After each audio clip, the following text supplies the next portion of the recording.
प्रिय दोस्तों नमस्कार। इस एपिसोड के अंतर्गत हम लोग भारतीय संविधान के विशेषता के बारे में जो भी प्रश्न बन चुके हैं, पीसीएस, सीडीएस, सीएपीएफ एक्सेट्रा, जो भी एग्जामिनेशन में जो भी क्वेश्चन बन चुके हैं या जिन टॉपिक से जिन तथ्यों के आधार पर प्रश्न बनने की संभावना है, हम उन सारे तथ्यों को साथ में लेकर चलेंगे और उससे संबंधित प्रश्न और उसका डिस्कशन देखेंगे। तो चलिए हम लोग पहले क्वेश्चन का प्रारंभ करते हैं। पहला क्वेश्चन है कि विश्व का सबसे बड़ा लिखित और सर्वाधिक व्यापक संविधान किस देश का है?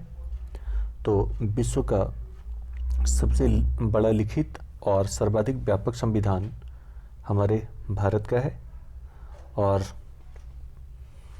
विश्व का सबसे बड़ा लिखित और सर्वाधिक व्यापक संविधान भारत का है। भारतीय संविधान सभा की ओर से 26 नवंबर 1949 को भारत का संविधान पारित हुआ और 26 जनवरी 1950 को यह प्रभावी हुआ और अंगीकृत किया गया, इसे लागू किया गया। भारत का संविधान विश्व के किसी भी गणतांत्रिक देश का सबसे लंबा लिखित संविधान है। नेक्स्ट क्वेश्चन है, भारतीय संविधान कैसा है? तो भारतीय संविधान के स्वरूप के बारे में इससे क्वेश्चन पूछा गया है। तो भारतीय संविधान जो है वह अंशतः कठोर और अंशतः लचीला है। भारत का संविधान अंशतः कठोर और अंशतः लचीला है। संशोधन की दृष्टि से संविधान को नम्य तथा अनम्य दो प्रकार का माना जाता है, और ये संविधान जिसमें संशोधन की प्रक्रिया जटिल होती है उसे अनम्य या कठोर कहा जाता है, और वे संविधान जिनमें संशोधन की प्रक्रिया सरल हो या आसान हो उसे नम्य संविधान कहा जाता है। इसके अतिरिक्त लिखित संविधान संसदीय प्रणाली, स्वतंत्र न्यायपालिका इत्यादि विशेषताएं रखती हैं। लिखित संविधान, संसदीय प्रणाली, स्वतंत्र न्यायपालिका आदि लिखित संविधान की मूल विशेषताएं होती हैं। नेक्स्ट क्वेश्चन है, भारत का संविधान किस प्रकार का है? तो भारत का संविधान नम्य और अनम्य दोनों का मिश्रण है। हमने प्रीवियस क्वेश्चन में इसको अच्छे से डिस्कस किया है। नेक्स्ट क्वेश्चन है, भारत के संविधान में भारत को क्या माना गया है? तो भारत के संविधान में भारत को एक राज्यों का संघ या स्टेट ऑफ यूनियन माना गया है। भारत का संविधान भारत का सर्वोच्च विधान है जो संविधान सभा द्वारा 26 नवंबर 1949 को पारित हुआ तथा 26 जनवरी 1950 से प्रभावी हुआ। यह दिन 26 नवंबर भारत के संविधान दिवस के रूप में घोषित किया गया है 26 नवंबर को, जबकि 26 जनवरी का दिन गणतंत्र दिवस के रूप में मनाया जाता है, क्योंकि भारत का संविधान का जो अंगीकरण हुआ था वह 26 जनवरी को हुआ था। और भारतीय संविधान विश्व के किसी भी गणतांत्रिक देश के संविधान से सबसे लंबा और लिखित संविधान है। भारत के संविधान में भारत को राज्यों का संघ या यूनियन ऑफ स्टेट माना गया है। नेक्स्ट क्वेश्चन है, भारत एक धर्मनिरपेक्ष देश है या राष्ट्र है? इसका तात्पर्य क्या है? तो भारत एक धर्मनिरपेक्ष देश या राष्ट्र है, इससे तात्पर्य है कि उसका राज्य पर कोई भी धर्म प्रभावी नहीं है या किसी धर्म को वह संरक्षण नहीं देता है। किसी राज्य का कोई धर्म नहीं है। भारत एक धर्मनिरपेक्ष राष्ट्र है। इसका तात्पर्य यह है कि राज्य के स्तर पर कोई धर्म नहीं है या राज्य का कोई अपना धर्म नहीं है। नेक्स्ट क्वेश्चन है, निम्नलिखित कथनों में कौन सही है? हमें 4 कथन दिए गए हैं, उनमें से कौन सही है? तो भारतीय संविधान अध्यक्षात्मक है? नहीं, ये संघात्मक संविधान है। भारत का एक नाममात्र का राजतंत्र है? ये भी नहीं है, क्योंकि और भारत एक कुलीन तंत्र है? नहीं, कुलीन तंत्र भी नहीं है। यहाँ पे जो भी लोग चुनाव के द्वारा जाते हैं इस प्रकार कुलीन तंत्र यह नहीं है। भारत एक संसदात्मक प्रजातंत्र है? बिल्कुल सही है ये आंसर। भारत एक संसदात्मक प्रजातंत्र है। भारत एक संसदात्मक प्रजातंत्र है क्योंकि संविधान की प्रस्तावना की अभिव्यक्ति इस बात से स्पष्ट हो जाती है कि भारत के संविधान ने राजनीतिक सत्ता का अंतिम स्रोत जनता को माना है। संविधान के अनुसार मंत्रिमंडल जनता द्वारा निर्वाचित सदन के समक्ष उत्तरदायी होगा और कार्यकारिणी का दूसरा अंग अर्थात राष्ट्रपति भी संसद के समक्ष इस अर्थ में उत्तरदायी है कि कुछ निश्चित परिस्थितियों में संसद महाभियोग के द्वारा उसे हटा सकती है। इस प्रकार सर्वोच्च कौन है भारत में? तो सर्वोच्च जनता है और संविधान भी उसी से शक्ति ग्रहण करता है। नेक्स्ट क्वेश्चन है, भारतीय संविधान के संबंध में कौन सा कथन सही है? तो भारत का संविधान एक दूसरे संविधान से प्रभावित है। मतलब बहुत सारे देशों के संविधान से, हमने प्रीवियस एपिसोड में देखा कि बहुत सारे देशों से हमारे संविधान में सोर्स के रूप में प्रावधान लिए गए हैं। भारत संविधान दूसरे देशों के संविधान से प्रभावित है। संविधान से जुड़ी बहुत सारी चीज़ों को, जैसे यूएसए के द्वारा हमारे संविधान में मौलिक अधिकार, न्यायिक पुनरावलोकन या जुडिशियल रिव्यू, संविधान की सर्वोच्चता यानी सुपरमेसी ऑफ कॉन्स्टिट्यूशन और न्यायपालिका की स्वतंत्रता, निर्वाचित राष्ट्रपति और उस पर महाभियोग की प्रक्रिया, महाभियोग और उपराष्ट्रपति और उच्चतम और उच्च न्यायालय के न्यायाधीशों को हटाने की विधि एवं वित्तीय आपात, न्यायपालिका की स्वतंत्रता को संयुक्त राज्य अमेरिका से लिया गया है। ब्रिटेन से जब देखते हैं तो भारत के संविधान में ब्रिटेन से संस्थात्मक शासन प्रणाली, एकल नागरिकता, विधि निर्माण की प्रक्रिया, विधि का शासन, मंत्रिमंडलीय प्रणाली, परमाधिकार, लेख, संसदीय विशेषाधिकार और द्विसदनवाद को लिया गया है। और आयरलैंड से हम देखते हैं तो आयरलैंड से निर्देशक तत्व और राष्ट्रपति की निर्वाचक मंडल की व्यवस्था, राष्ट्रपति द्वारा राज्यसभा में साहित्य, कला, विज्ञान, समाज सेवा आदि 4 क्षेत्रों से व्यक्तियों को शामिल किया जाता है। और ऑस्ट्रेलिया के संविधान से हमारे संविधान में प्रस्तावना की भाषा ली गई है, संप्रति सूची का प्रावधान लिया गया है, केंद्र राज्य के बीच संबंध तथा शक्तियों का विभाजन, व्यापार, वाणिज्य और संसद के दोनों सदनों के संयुक्त बैठक को ऑस्ट्रेलिया के संविधान से लेकर भारतीय संविधान में जोड़ा गया है। जर्मनी के वाइमर संविधान से हमारे संविधान में आपातकाल के दौरान राष्ट्रपति के मौलिक अधिकार संबंधी शक्तियाँ और मूल अधिकारों का परिवर्तन जर्मनी से लिया गया है। साउथ अफ्रीका से जब देखा जाए तो साउथ अफ्रीका के संविधान से हमारे भारतीय संविधान में संशोधन की प्रक्रिया का प्रावधान, राज्यसभा में सदस्यों का निर्वाचन, और कनाडा के संविधान से देखा जाए तो संघात्मक विशेषताएं, अपशिष्ट शक्तियां केंद्र के पास होगी, केंद्र द्वारा राज्य के राज्यपालों की नियुक्ति और उच्चतम न्यायालय का परामर्श जैसे न्याय निर्णय जैसी कनाडा के संविधान से लिया गया है। सोवियत संघ से देखें तो इससे लिया गया है मौलिक कर्तव्य, और प्रस्तावना में 3 शब्द जो हैं सामाजिक, आर्थिक और राजनीतिक न्याय की जो बात की जाती है वह 3 प्रकार के न्याय लिए गए हैं सोवियत संविधान से। और जापान के संविधान से लिया गया है विधि द्वारा स्थापित प्रक्रिया को, जापानी संविधान से विधि द्वारा स्थापित प्रक्रिया को लिया गया है। और फ्रांस के संविधान से गणतंत्रात्मक या डेमोक्रेटिक और प्रस्तावना में स्वतंत्रता, समानता, बंधुता के आदर्श, जैसे हम देखते हैं कि फ्रांसीसी क्रांति हुई थी तो फ्रांसीसी क्रांति में ये नारे में ये शामिल थे और उसके पत्र में ये शामिल थे समानता, स्वतंत्रता, समानता और बंधुत्व। तो उन्हीं 3 तत्वों को लिया गया है फ्रांस के संविधान से। और नेक्स्ट क्वेश्चन है, निम्न में कौन सा कथन सही है?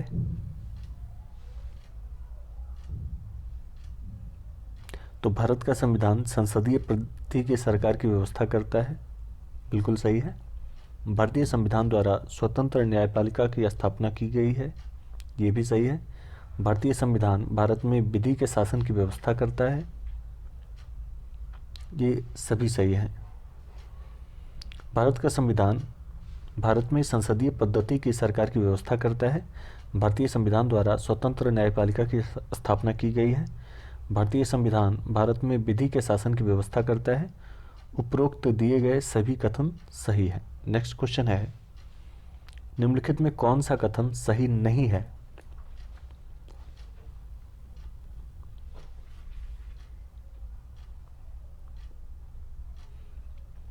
भारतीय संविधान निर्मित, लिखित और सर्वाधिक व्यापक है, बिल्कुल सही है। भारत का संविधान प्रभुत्व संपन्न, लोकतंत्रात्मक, पंथनिरपेक्ष तथा समाजवादी संविधान है। और भारतीय संविधान में मूल अधिकारों को समाविष्ट किया गया है, ये भी सही है। संविधान के प्रवर्तन के समय ही संविधान में मूल कर्तव्य शामिल थे, नहीं, ये मूल कर्तव्य संविधान के लागू होने के साथ ही शामिल नहीं थे उसमें। इन्हें मूल कर्तव्य को 42वें संविधान संशोधन 1976 द्वारा जोड़ा गया है। और ये संशोधन जो हुआ था उस पर रिकमेंडेशन जो था संशोधन का, वह स्वर्ण सिंह समिति एक गठित की गई थी। तो स्वर्ण सिंह समिति के सिफारिश के आधार पे आंतरिक आपातकाल की ज़रूरत और आवश्यकताओं को पूरा करने के लिए ये 42 कॉन्स्टिट्यूशन अमेंडमेंट किया गया था 1976 में। नेक्स्ट क्वेश्चन है, निम्नलिखित में कौन सा कथन सही है? इसमें भारतीय संविधान कई विदेशी संविधान के तत्वों का समावेश किया गया है इसमें, ये भी सही है। भारतीय संविधान एकल नागरिकता का प्रावधान करता है, ये भी सही है। भारतीय संविधान वयस्क मताधिकार की व्यवस्था करता है, बिल्कुल सही है। और इस प्रकार हम देखते हैं सारे ऑप्शन इसके सही है। नेक्स्ट क्वेश्चन है, भारत का संविधान है, तो भारत का संविधान स्वरूप में कैसा है ये पूछा जा रहा है हमसे। तो स्वरूप में कठोर कम और लचीला अधिक है। प्रत्येक संविधान का परिवर्तनशील अथवा अपरिवर्तनशील होना उसकी संविधान प्रक्रिया पर निर्भर होता है। यदि संविधान में संशोधन के लिए कोई विशेष या कठिन प्रक्रिया है तो उसे अपरिवर्तनशील या कठोर संविधान कहते हैं। यदि संविधान संशोधन प्रक्रिया आसान है तो उसे लचीला संविधान कहते हैं। अतः भारतीय संविधान न तो ब्रिटिश संविधान की भांति अधिक लचीला है और न ही अमेरिकी संविधान की भांति अधिक कठोर है। इसमें संशोधन करने की विधि न तो अत्यधिक दुष्कर बनाई गई है और न अधिक सरल बनाई गई है। इसमें एक मध्यम मार्ग अपनाया गया है, जैसे कठोर एवं लचीले संविधान का सम्मिश्रण कहा जा सकता है। नेक्स्ट क्वेश्चन है, भारतीय संविधान का स्वरूप किस प्रकार का है? तो भारतीय संविधान का स्वरूप संरचना में संघात्मक जबकि भावनाओं में एकात्मक है। अंबेडकर ने संविधान निर्मात्री सभा में संविधान के स्वरूप को संघात्मक बताते हुए कहा, यह संघीय संविधान है और केंद्र तथा राज्य दोनों का गठन संविधान द्वारा हुआ है और दोनों की शक्ति एवं प्राधिकार का स्रोत संविधान ही है। नेक्स्ट क्वेश्चन है, भारतीय संविधान भावना में एकात्मक है क्योंकि? तो भारतीय संविधान भावना में एकात्मक है क्योंकि केवल संसद को संवैधानिक संशोधन प्रक्रिया आरंभ करने का अधिकार दिया गया है और कुछ स्थितियों में संसद को राज्य के लिए कानून बनाने का भी अधिकार प्राप्त है। अखिल भारतीय सेवाओं के कारण भी इसे एकात्मक माना गया है।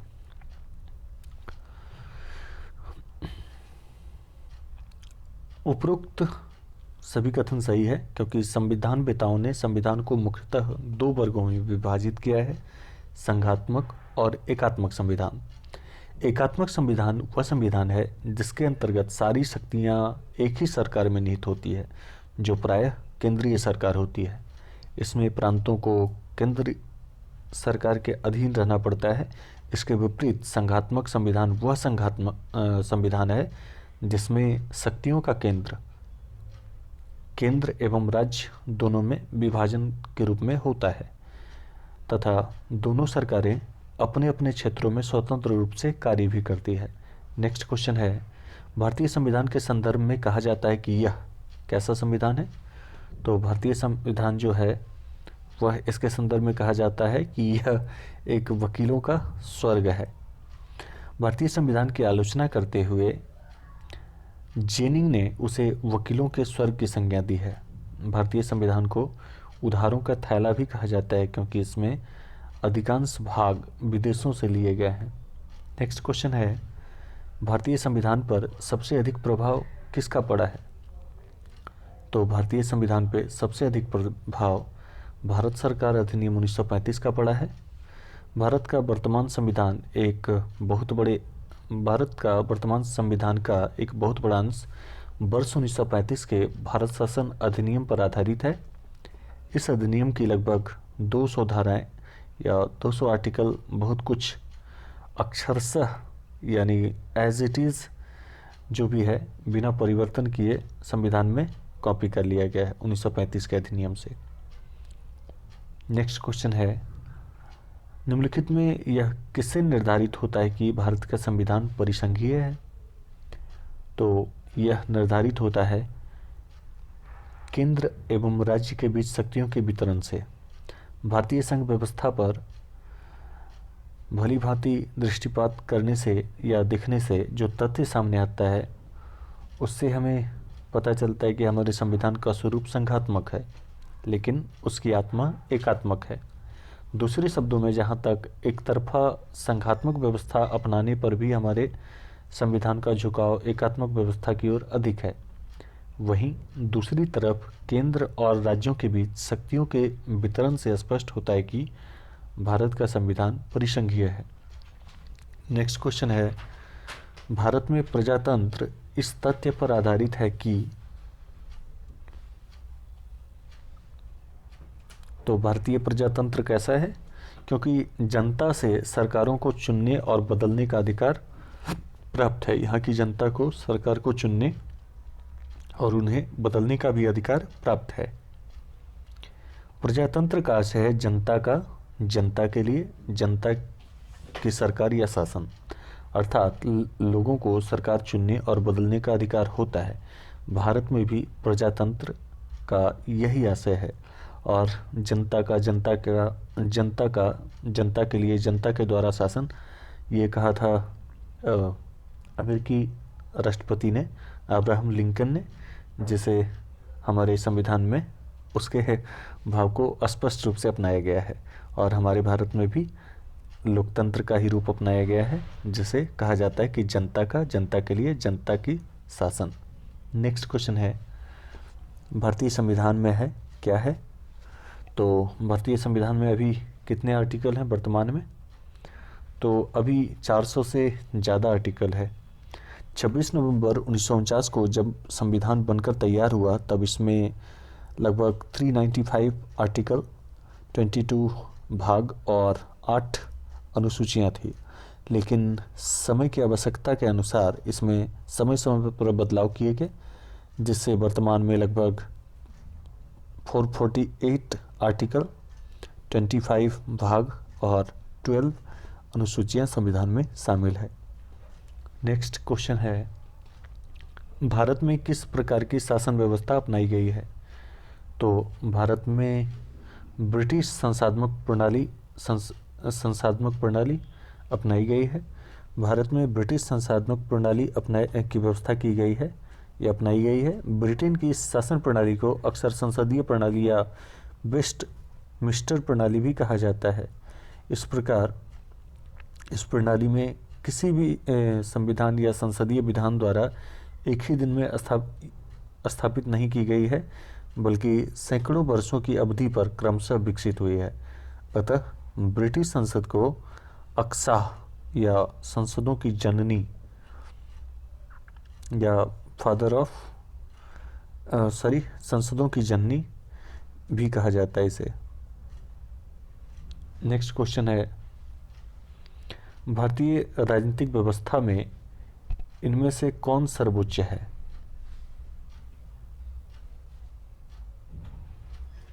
तो भारतीय राजनीतिक व्यवस्था में सर्वोच्च संविधान है। और संविधान का रक्षक कौन है? सर्वोच्च न्यायालय या न्यायपालिका।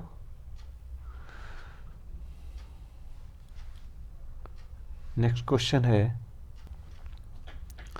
भारतीय संविधान के बृहद होने का कारण क्या है? तो भारतीय संविधान के बृहद होने का सबसे बड़ा कारण है, इसमें संघ और राज्यों दोनों का या दोनों सरकारों का संविधान शामिल है।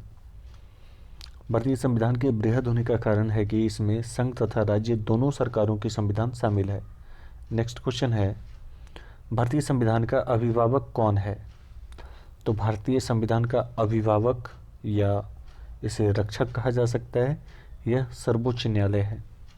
भारत में संविधान की सर्वोच्चता का सिद्धांत अपनाया गया है, न कि ब्रिटेन की तरह संसदीय सर्वोच्चता के सिद्धांत को।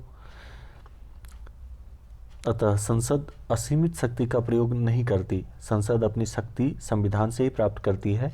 भारतीय संविधान में न्यायिक सर्वोच्चता के सिद्धांत को नहीं अपनाया गया है। संविधान के व्याख्या और अभिभावक के रूप में सर्वोच्च न्यायालय कार्य करता है। नेक्स्ट क्वेश्चन है, भारत में वयस्क मताधिकार की उम्र सीमा क्या है? तो भारत में वयस्क मताधिकार की उम्र सीमा 18 वर्ष है और ये वर्ष 1989 में 1989 में अनुच्छेद 326 में संशोधन करके लोकसभा और विधानसभा के चुनाव में मतदान करने की आयु सीमा को 21 वर्ष से कम करके 18 वर्ष कर दी गई। यह संशोधन राजीव गांधी के नेतृत्व में कांग्रेस मंत्रिमंडल द्वारा किया गया था। कब? तो 1989 में आर्टिकल 326 में संशोधन करके। नेक्स्ट क्वेश्चन है, भारतीय संघीय व्यवस्था की एक विशेषता है, क्या है? तो भारतीय संघीय व्यवस्था की विशेषता संविधान की सर्वोच्चता है। नेक्स्ट क्वेश्चन है, भारत के संविधान में संघीय शब्द की जगह किन शब्दों को स्थान दिया गया है? तो भारत के संविधान में संघीय शब्द की जगह राज्यों का संघ इसे बताया गया है। भारत के संविधान में संघीय शब्द की जगह राज्यों का संघ शब्द को स्थान दिया गया है। भारत राज्यों का संघ है, जिसमें वर्तमान में 28 राज्य और 8 केंद्र शासित प्रदेश शामिल हैं।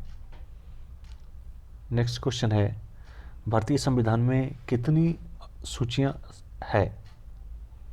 तो भारतीय संविधान में मूल रूप से 3 सूचियां हैं, जिसे हम संघ सूची, राज्य सूची और समवर्ती सूची के रूप में जानते हैं। नेक्स्ट क्वेश्चन है, भारत का संविधान अपना प्राधिकार किससे प्राप्त करता है? तो भारत का संविधान अपना प्राधिकार या अधिकार भारत की जनता से प्राप्त करता है। नेक्स्ट क्वेश्चन है, भारत में वैध प्रभुसत्ता निहित है। तो भारत में वैध प्रभुसत्ता संविधान में निहित है। नेक्स्ट क्वेश्चन है, भारतीय संविधान की संरचना किस प्रकार की है? तो भारतीय संविधान की संरचना कुछ एकात्मक और कुछ कठोर है। नेक्स्ट क्वेश्चन है, भारत के संविधान के अधीन निम्न कथनों में कौन से सही हैं? तो संविधान सर्वोच्च है, ये तो बिल्कुल सही है। दूसरा है, संघ और सरकारों के बीच शक्तियों का अस्पष्ट विभाजन है, बिल्कुल सही है। संघ राज्य के बीच शक्तियों का स्पष्ट विभाजन है संघ सूची, राज्य सूची, समवर्ती सूची के द्वारा।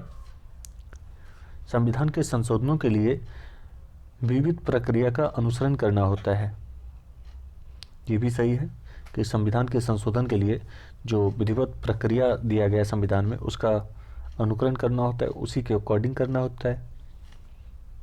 संघ की संसद तथा राज्य विधानसभाएं संप्रभु है, नहीं। संघ की संसद तो संप्रभु है, लेकिन राज्य विधानसभाएं संप्रभु नहीं है, क्योंकि वो संघ सूची पे कानून नहीं बना सकती है। और अगर हो तो संप्रति सूची पे भी अगर वह कानून बनाए, पर उस पर अगर कोई संसद का अगर कानून अगर बना दे राज्य सूची पे, सॉरी संप्रति सूची पे भी, तो उस पर राज्यों का कानून प्रभावी ना होकर संसद के द्वारा बनाया गया कानून प्रभावी हो जाएगा संप्रति सूची पर भी। इस प्रकार क्या है कि विधानसभाएं संप्रभु नहीं है। मूल अधिकारों की परिधि को निर्धारित करने के लिए संविधान की उद्देशिका का अवलंब नहीं लिया जा सकता।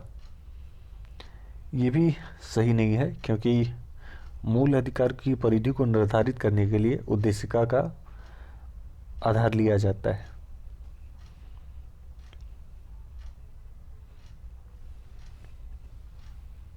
नेक्स्ट क्वेश्चन है,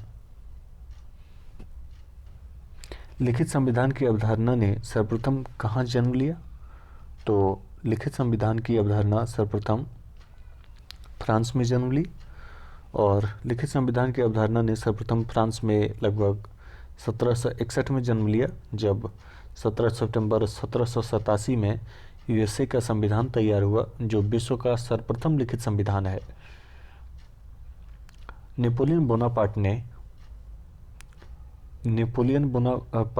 नेपोलियन कोड के नाम से एक विधि संहिता या कोड बनाया था, लॉ कोड, और जो 1804 में फ्रांस का शासक बना था नेपोलियन। और ब्रिटेन का संविधान विश्व का एकमात्र अलिखित संविधान है। वहाँ मूल रूप से परंपरा पर आधारित संविधान है, और वहाँ संसदीय विशेषाधिकार है, मतलब संसद जो चाहे वो कानून बना सकते हैं। नेक्स्ट क्वेश्चन है, अध्यात्मात्मक शासन का उदय सर्वप्रथम किस देश में हुआ?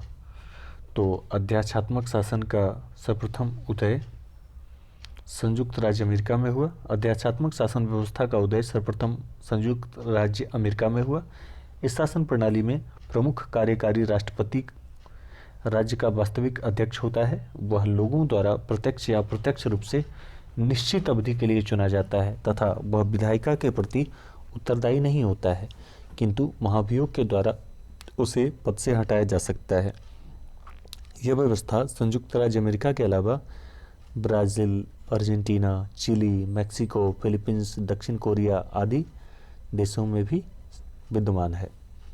नेक्स्ट क्वेश्चन है, निम्न में कौन सा एक भारतीय संविधान का दर्शन नहीं है? तो कल्याणकारी राज्य तो है, वेलफेयर स्टेट है, सोशलिस्ट स्टेट भी है, समाजवादी राज्य भी है, राजनीतिक समानता भी है यहाँ, जबकि साम्यवादी राज्य नहीं है। साम्यवादी राज्य भारतीय संविधान का दर्शन नहीं है, क्योंकि संविधान की प्रस्तावना और राज्य के निर्देशक तत्व से कल्याणकारी राज्य की अवधारणा स्पष्ट होती है, जबकि समाजवादी राज्य और राजनीतिक समानता का उल्लेख प्रस्तावना में किया गया है। नेक्स्ट क्वेश्चन है,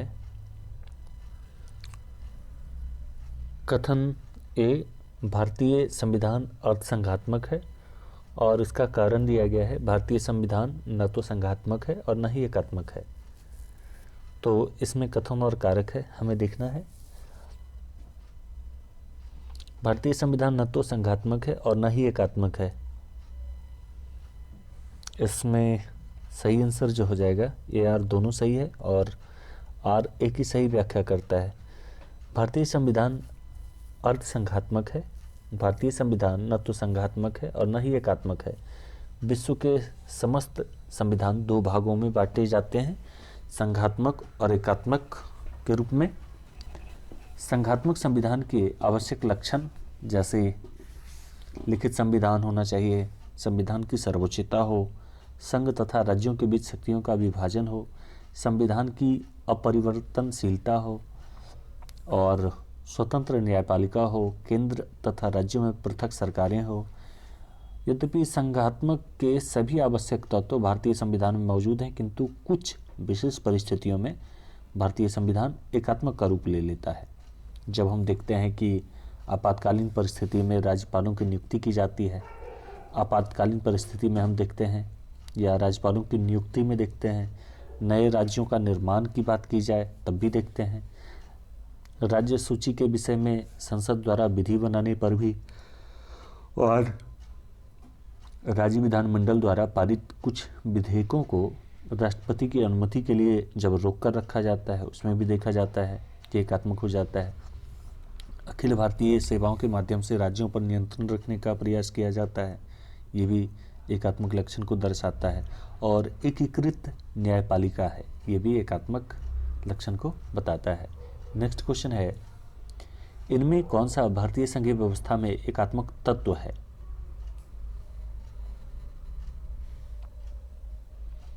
तो शक्तियों का विकेंद्रीकरण ये एकात्मक नहीं है, ये संघात्मक के तत्व हैं, क्योंकि शक्तियों का विभाजन किया जा रहा है इसमें। राज्यपाल की नियुक्ति, हाँ, ये एकात्मक के लक्षण है। राज्यपाल में असमान प्रतिनिधित्व, राज्यसभा में असमान प्रतिनिधित्व,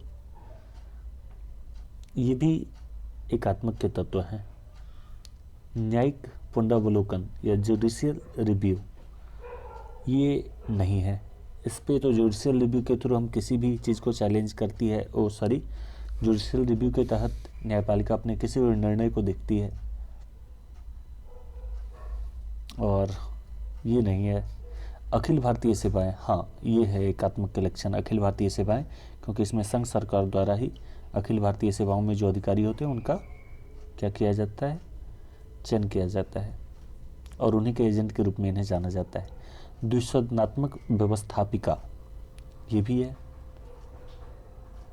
नहीं, ये द्विसदनात्मक व्यवस्थापिका तो हम देखते हैं एक लोअर हाउस होता है और एक अपर हाउस होता है। तो अपर हाउस जिसे राज्यसभा के रूप में हम जानते हैं, उसमें क्या होता है कि राज्यों के प्रतिनिधि रहते हैं राज्यसभा में, तो इस प्रकार ये नहीं होगा।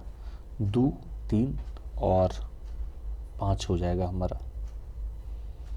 भारतीय संविधान के संघात्मक तत्वों में शक्तियों का विकेंद्रीकरण है और न्यायिक पुनरावलोकन है, द्विसदनात्मक विधायिका, लिखित संविधान, संविधान की सर्वोच्चता, परिवर्तनशीलता तथा स्वतंत्र न्यायपालिका प्रमुख है। जबकि एकात्मक तत्वों में राज्यपाल की नियुक्ति, राज्यसभा में असमान प्रतिनिधित्व, अखिल भारतीय सेवाएं, एकल नागरिकता, आपातकालीन उपबंध आदि प्रमुख है।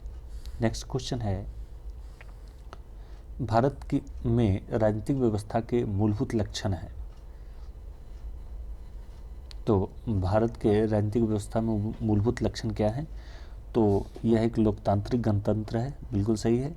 इसमें संसदात्मक रूप की सरकार है, ये भी सही है। सर्वोच्च सत्ता भारत की जनता में निहित है, बिल्कुल, भारत की जनता में सर्वोच्च सत्ता है। यह एकीकृत शक्ति का प्रावधान करती नहीं, एकीकृत शक्ति का प्रावधान नहीं करती है, बल्कि शक्तियों का विभाजन करती है।